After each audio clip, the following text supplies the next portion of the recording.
So Selangor ada keluar statement berkenaan dengan tanah 169 ekar di Kinrara bukan lagi hutan simpan kekal.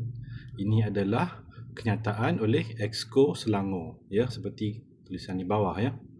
Okey, kepada netizen sekalian, saya cuma nak terangkan sedikit ya. Kalau anda semua marah terhadap Exco Selangor, dia hanya beri statement ya. Siapa yang sebenarnya yang mempunyai kuasa untuk kekalkan hutan simpan? Ya, sebenarnya kalau kita rujuk kepada kanun tanah negara 1965, kanun tanah negara mengatakan tanah yang tiada geran selalunya tanah tu adalah hutan simpan kekal, adalah milik kepada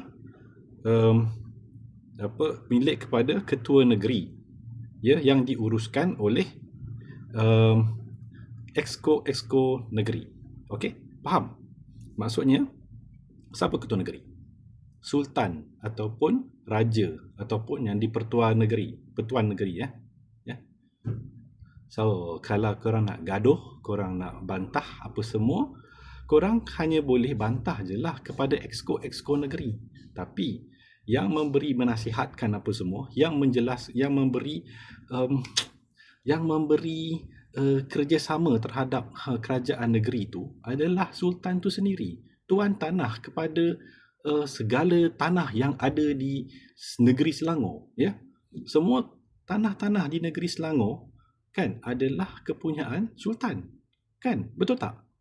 Kalau tanah itu hak milik kekal, anda punyalah hak milik kekal. Kalau tanah tu dipajak 99 tahun, dia dipajak kepada siapa? Kepada pengurus negeri ya. Pengurus kerajaan negeri adalah negeri lah, dan masih lagi dikuasai yang own by